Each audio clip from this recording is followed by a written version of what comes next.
Excuse me if I use a lot of Russian stories. It's my nature. It's my past and probably future, but not the present. Okay, small survey. Have you ever come to church, like on foot? Have you walked to church, but left the church in your own car? Has anybody had this experience? Yeah, you walked to church, or somebody took you to church, but you went home from church in your own car. No, nobody. Okay, 0. Okay, the next question. Have you ever come to church from your compact apartment and went and left the church with what's called this paper for property, your own property? So has anybody come to church without this deed and left the church with your own property? Okay, so my survey. Okay, maybe you came to church with an empty wallet and left the church, and your wallet was stuffed with dollars. No, okay, okay. Now is the day. The day has come. I don't mean literally that you will get a car tonight, or a new house, or a huge wad of money, but you will be given something more important. It's my screensaver. Okay, I'm sorry. Because I see a different picture here. You see, okay, it wasn't very professional. So, but I have heard this idea that when you read a book, you need to read the book as if you paid $1 million for that. Then, when you read the book, you will draw all ideas. You will hunt for ideas, thoughts, wisdom. So every single sentence, you will do it with this book. The same actually with a sermon. If you come to church and you are going to listen to the sermon, I think you need to think, I paid for this sermon $1 million. I need to get something from the Lord. But today, you need to listen to this sermon as if you will be given $1 million for that sermon. Because it will, but much more important things than $1 million. So, and when God offers you a blessing, the most important thing is not to be a dummy and refuse it. So don't be like Americans always say, no, I'm good. No, God wants to give you something incredibly significant today, so don't turn it away. So in our life we get a lot of things. We make various acquisitions, and sometimes they are very small, sometimes very big. The biggest ones are like cars, houses. Yeah, but today I want to talk about an acquisition that is much greater than buying a house or a car. And I'm not talking about a yacht. It's not about salvation. I believe that you received Jesus Christ and received God's salvation. So, so what else we as believers can get, which means very, very much. So my topic today is great gain. Great gain. Great gain. These two words are taken from 1 Timothy 6, no, chapter 6, verse 6. 6:6. 1 Timothy 6:6. Great gain is to be godly and contented. Great gain is to be godly and contented. I like the English translation here more than the Russian one, because in the Russian one it's written that great gain is godliness with, godliness and contentment. So the word and, what's happening? You see the echo? Yeah. So, and in the original, if you look at the original, there is the preposition with. So, because in the Russian, when I read it in Russian, I thought great gain is to have first godliness, then second contentment. But the original says that our godliness should contain contentment as an integral part of that. So with is a better translation. Let's say there are two types of godliness. One godliness is without contentment. The other godliness is with contentment. To be godly is actually good anyway. So godliness without contentment is already gain. But godliness with contentment is a great gain. And in the original, there is a word used here, great gain, mega gain, mega gain. And I decided to analyze the word mega in the modern world, what it means in the modern world. And you know these megabytes, yeah? You know that there is a byte, and then there is a kilobyte, first kilobyte. And kilobyte is 1024 bytes. 1024 bytes. I think this system was invented by an American, because you like all these uneven numbers with all ounces, feet, yards, and so on. In America, in Russia, it would be 1,000 bytes. But in America, it's 1024 bytes. So 1 megabyte is 1024 kilobytes. So if we multiply these numbers, we get that the megabyte is 1,048,576 bytes. So 1 megabyte is almost 1 million times bigger than just a byte. So to be godly without contentment is good, but to be godly with contentment is 1 million times better. Now I want to begin again. Why? Okay. I'm very unprofessional today. So probably you'll get the picture there on the screens soon, and we'll go through them again. So about godliness. Godliness is a good word too. It's used in this 1 Timothy 6:6, and I opened the Strong's dictionary where Greek words are explained. So it was the meaning of that word was reverence, respect, reverence for God, piety. So this was godliness. But if we look at the whole chapter, 1 Timothy 6, we see that he speaks about contentment before verse 6 and after verse 6. So I would say that the main meaning of this verse is godliness with contentment. So contentment is emphasized in this verse. We see such or similar verses in a lot of scriptures written by Paul.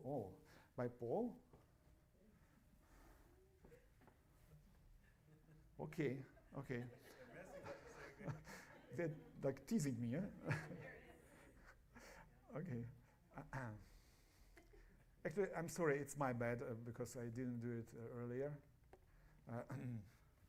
Okay, so let's run quickly through that. Yeah, you see, I even emphasize the Greek words, meta. It's with, godliness with contentment. This thought you remember. Now another word, megas, or mega in English, yeah, great gain. then all those calculations about megabytes. And the next scripture, Philippians 4, verses 11 and 12. Not that I speak in regard to need, for I have learned in whatever state I am to be content. I know how to be abased, and I know how to abound. Everywhere and in all things I have learned both to be full and to be hungry, both to abound and to suffer need. Do you know how to live in abundance? No, this question is reasonable. In America, it's a reasonable question. In most of the countries, it's a stupid question. But in America, have you learned how to live in abundance? No, it doesn't occur to us that we need to know how to live in abundance. If your only problem that I have everything, and it's your problem. But there are people who have everything, but anyway, they are not satisfied with their life. Why? Because there is a new iPhone coming next month, or I don't know when, but it's coming. A new Tesla, a new Bugatti, spaghetti, no, not spaghetti. So something new is coming, and I already bought another car. So, and I urgently need another one. So I'm not content. So if it's not a matter of if, it's when. So even people who have everything can be discontented. So, but if you are in the period where you are experiencing poverty, lack, then you also need to learn this, as Paul did. So, and he reduced the essence of his study to, in whatever state I am content. So, the secret to happiness is learning to be happy with what you've got. It doesn't mean don't achieve more, it just means find peace in the present state. It sounds easy, but trust me, it takes work. No, people think getting rich is hard, but and they think that contentment is like going to come later. I'll get rich and contentment will come. No, usually they're not coming in one bundle, so it takes effort. I remember one story from Russia again. We had our church in the city of Mednogorsk, and I was walking somewhere along the railway station, and there was a lady begging for money, and with a daughter, and the daughter was like mentally sick. So I invited them to our church. And we decided to help them, to give food, not money, food, so that they would be provided.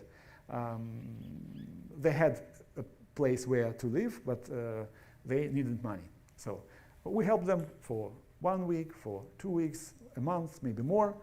And then I talked to them and asked them how the state, the government helps you, because the girl was sick. And she said that the woman gets this type of pension, and the girl gets this type of help from the government. And when I heard the numbers, I understood. This family gets more than my family of 5 people.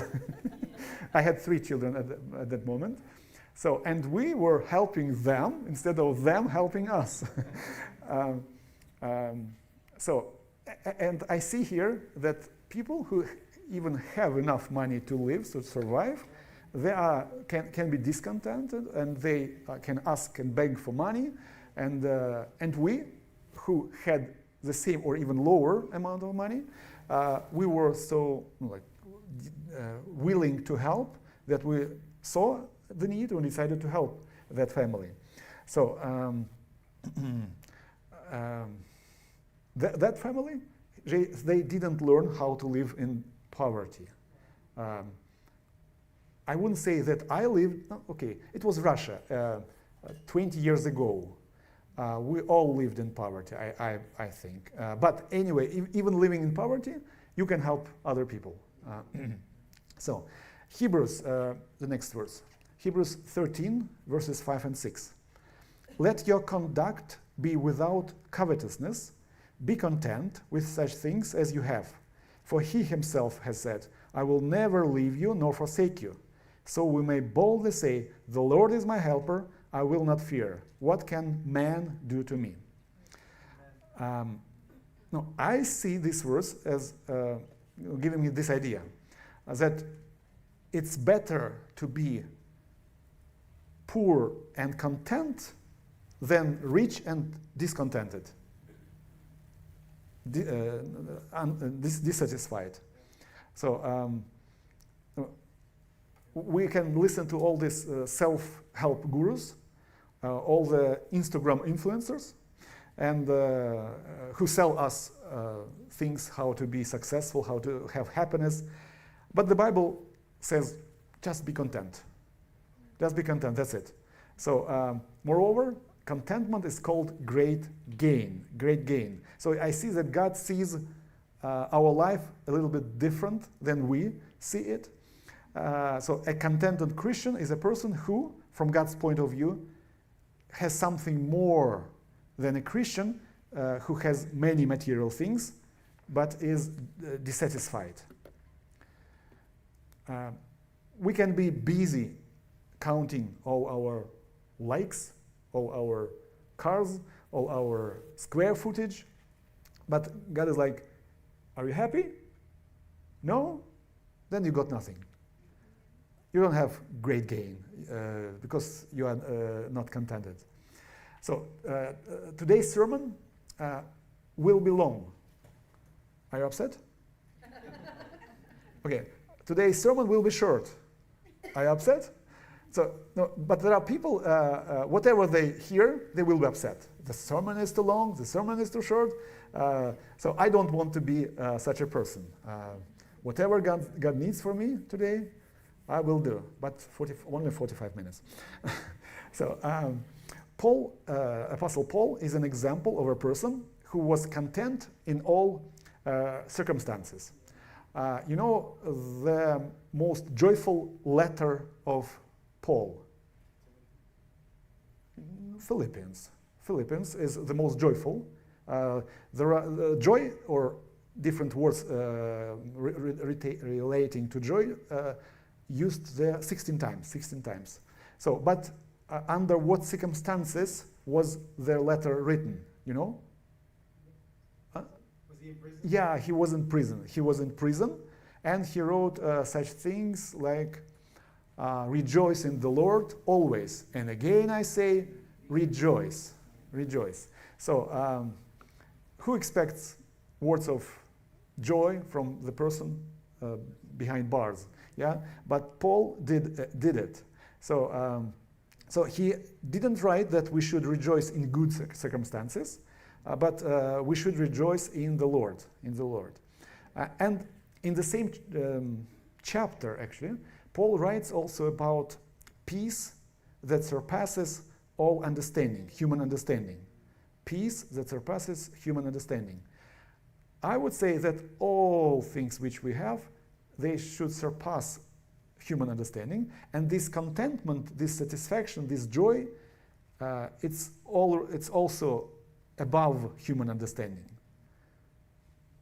If you have nothing in your pocket, but you are content, why? Yeah, God is at work here. Something is happening with me. I'm content. I'm experiencing contentment. So, yeah, and to be such a person like Paul, he had to know something which other disciples or apostles didn't know. And we know from the Bible, from all the Bible, that Paul was the apostle who got more revelations about God, about life, about everything than other apostles. That's why he wrote so many letters, epistles, scriptures. Yeah. So in order to be as content as Paul was, we need to know what Paul knew. We need to believe what Paul believed in. So we need to have the same revelations. So we have the Bible, we have all the thoughts of Paul written there. We can read them and see. For example, he, more than other disciples, he understood the meaning of the finished work of Christ. So he knew what, he wasn't at the crucifixion, but he knew what crucifixion means for a Christian. So, as I see, he got this revelation first, and so we can be like Paul if we read his letters over and over again. The next thought, John 6:35. Jesus is speaking here. I am the bread of life. He who comes to me shall never hunger, and he who believes in me shall never thirst. He who believes in me shall never thirst. Thirst, when I am thirsty, I'm not content. I want to drink. So I believe here it says shall never, no, will be always content. The person who believes in me. So who believes correctly. You are content when you believe right. But Jesus is a little bit picky about joy. So it needs to be for the right thing. For example, Jesus said, nevertheless, do not rejoice in this, that the spirits are subject to you, but rather rejoice because your names are written in heaven. Yeah. So it's much easier to rejoice when the spirits are subject to us, when circumstances are subject to us. It's much easier to be joyful in this moment. But Jesus says that eternal values are more important than material things or temporary things. Even if they belong to church, but it's all temporary. Eternal things are more important. So, and he said, rejoice in them, rejoice in them.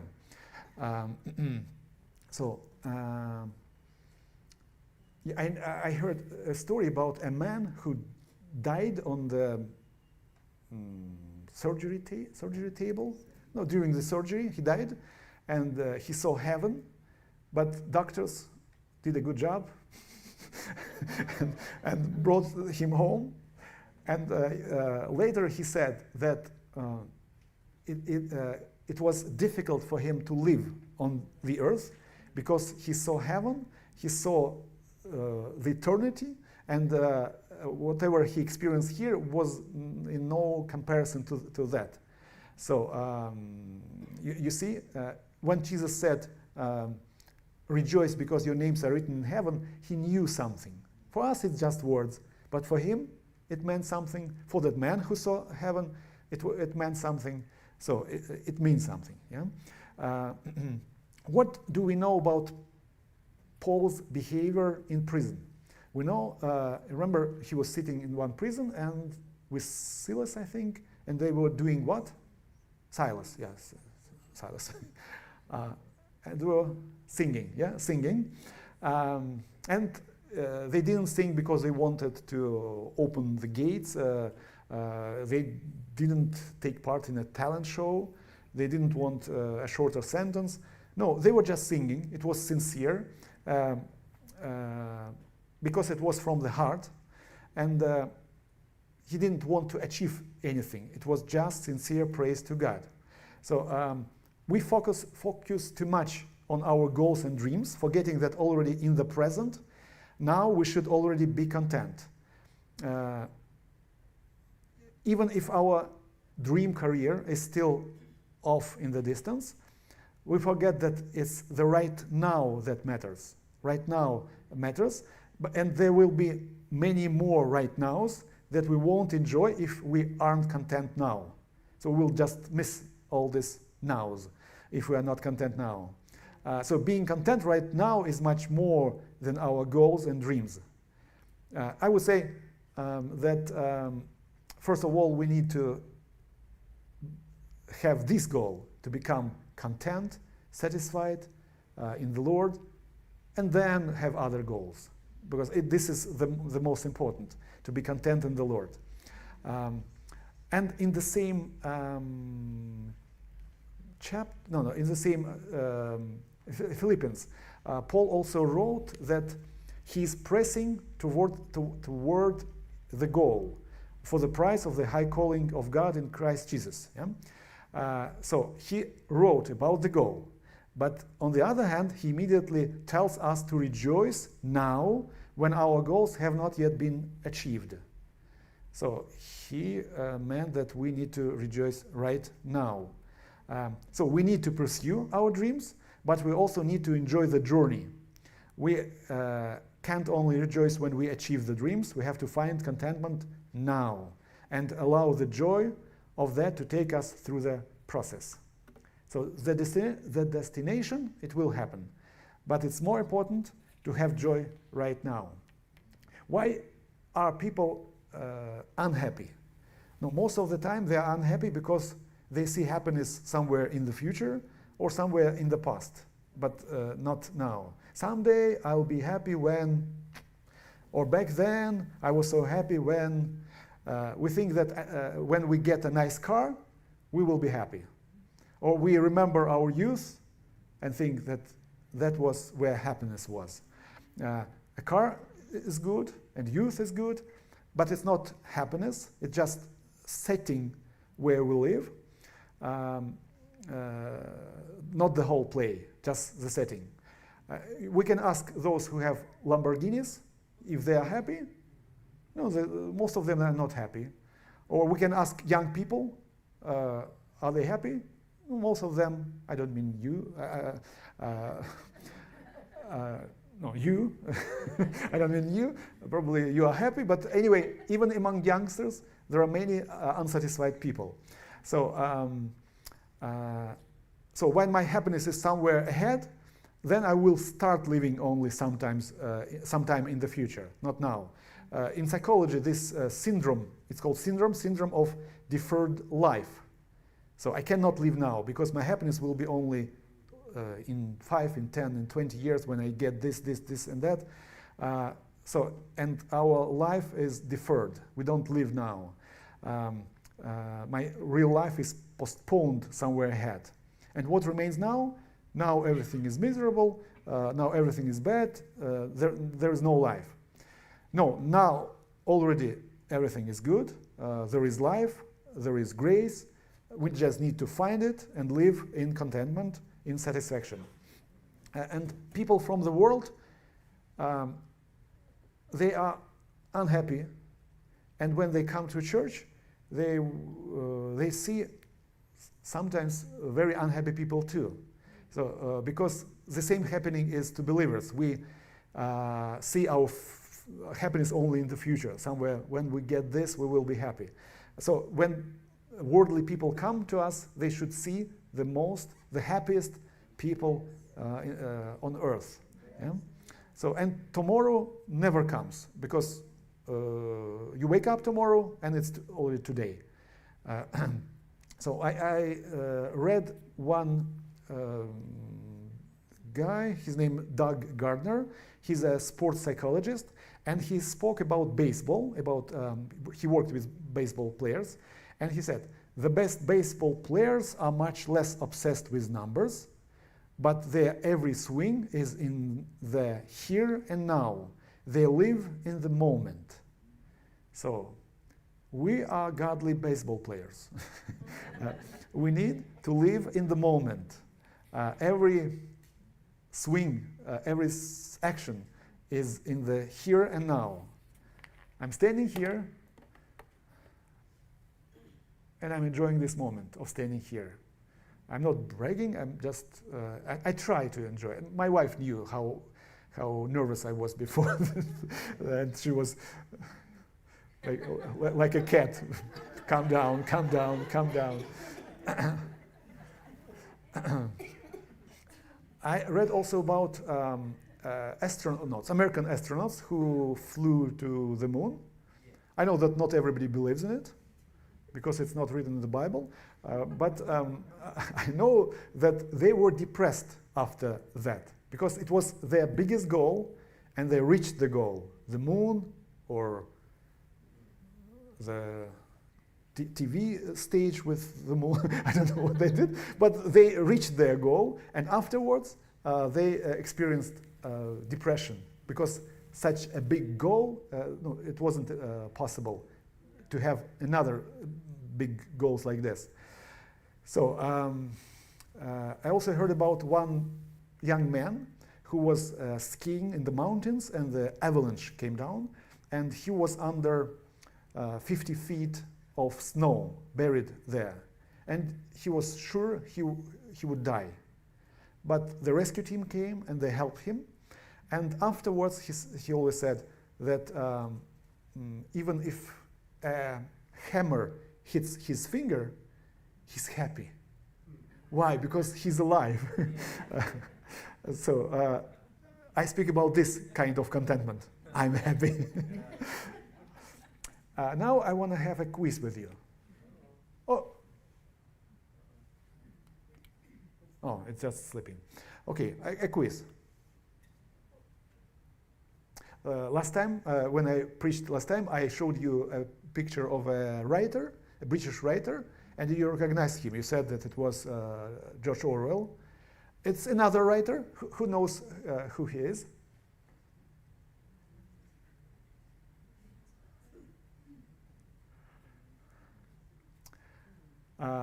Stephen should have studied this writer in school, but he moved to America and missed those classes in Russia. His name is Fyodor Dostoevsky. Dostoevsky. Have you heard his name? Yeah. The picture looks like. Yeah, I think American pictures of the 19th century and Russian pictures look the same, like such serious faces. Yeah, and both Americans and Russians look the same. But then the 20th century came, and you became smiley. But we stayed in the 19th century, we Russians. We have pictures like this still, even in the 21st century. So Dostoevsky, okay. Have you known that once he was sentenced to death? He lived in Russia. It's easy to be sentenced to death. Even now. No, not to death, to prison, but lifelong prison. So he was sentenced to death for some political activities, and he actually described this experience in his book with the name is not good, Idiot. He's one of the most famous novels of him. He was describing what he felt when he came to the execution. Yeah, he was pardoned, but he didn't know that he would be pardoned. So he went through all the procedure. He was ready to die. So, and he counted minutes. He knew that he was third in the line, and he knew that he had 5 minutes, and he thought, okay, 2 minutes I will talk to my people who were executed to say something to them, then I will talk to the priest, then I will do this. He thought 5 minutes, it's so long. But, and then one idea came to his mind. I will read it to you, or you can read it actually. What if I didn't have to die? What if I could return to life? What infinity? All this would be mine. I would then turn every minute into a whole century. I would lose nothing. I would count every minute. I would waste nothing. And then he was pardoned, and he became one of the most famous Russian writers, great Russian writers. Yeah. So, and later he acknowledged that, yeah, he thought like this, but he couldn't live like this. So he still had some problems with dissatisfaction. But anyway, I think this is a good thought.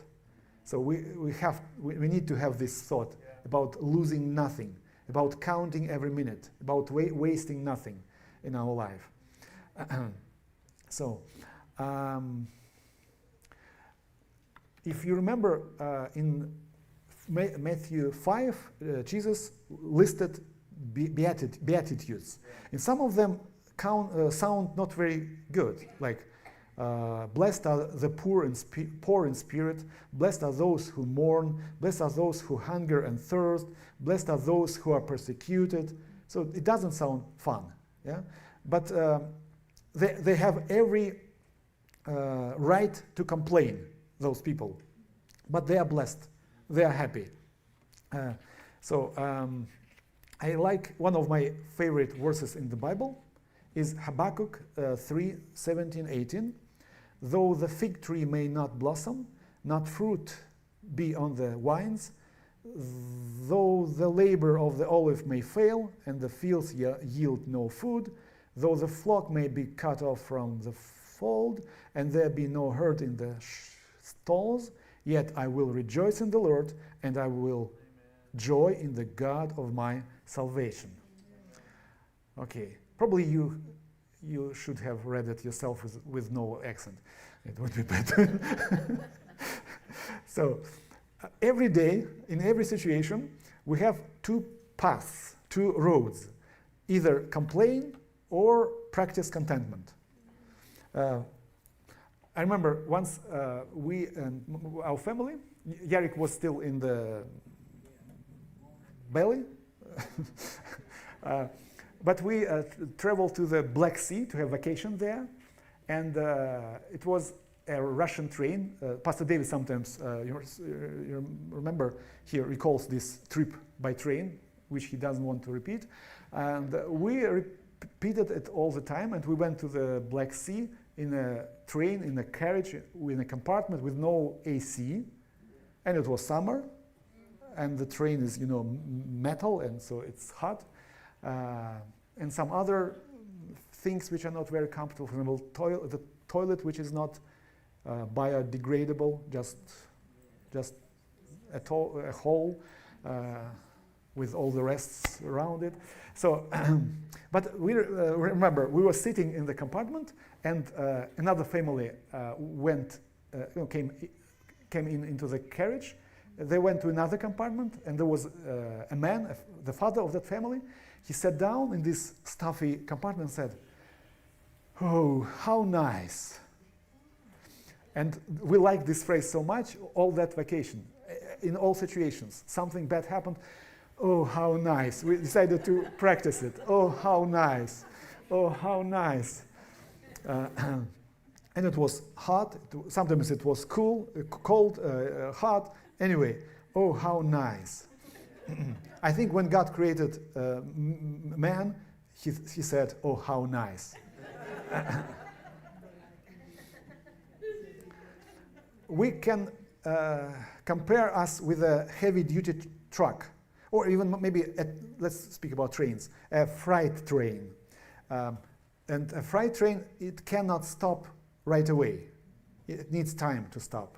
And when the train is moving, it's hard to stop. It moves by inertia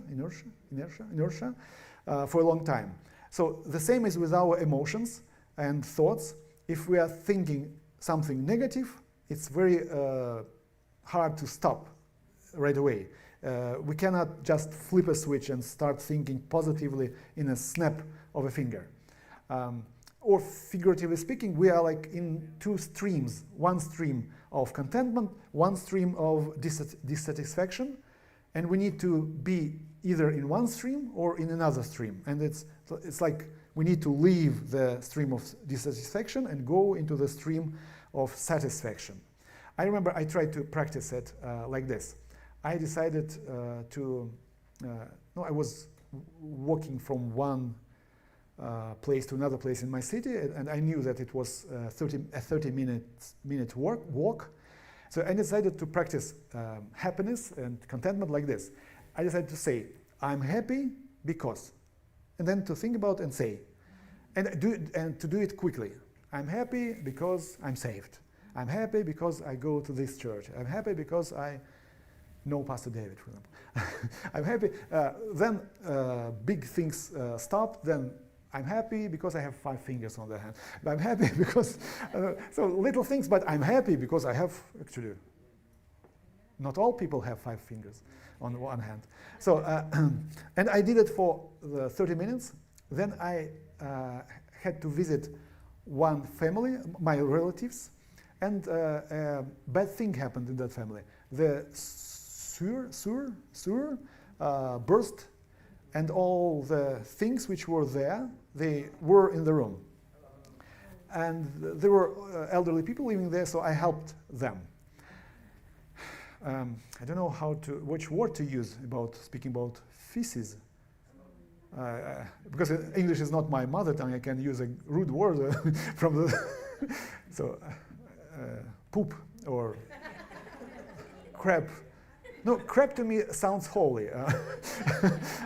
So I will use this word. So I remember standing with this crap in my hands, and in my head it was pounding.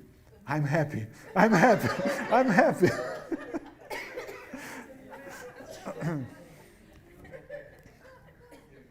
So why? Because it was my locomotive of satisfaction, of happiness, of contentment, and it's difficult to stop it. So it's good to be on this train. So start your locomotive. The right train will give you power. So you need to focus on contentment. Negative thoughts will inevitably come to us, even if we live in a flow of contentment. But negative thoughts should be like exceptions, rather than when positive thoughts are exceptions. So we need to think constantly in a flow of content. So, are you satisfied with today's sermon? Amen. If not, then you missed a very important, something very important and valuable. If you are satisfied with today's sermon, content, then you need to maintain this contentment for the rest of your life. If I had given you money, it wouldn't be great gain. If I had given you a car, it wouldn't be a great gain. If I had given you a new house, it wouldn't be great gain. But if I had taught you to be always content, then you would be able to receive the great gain. So this sermon is over. Now you can say,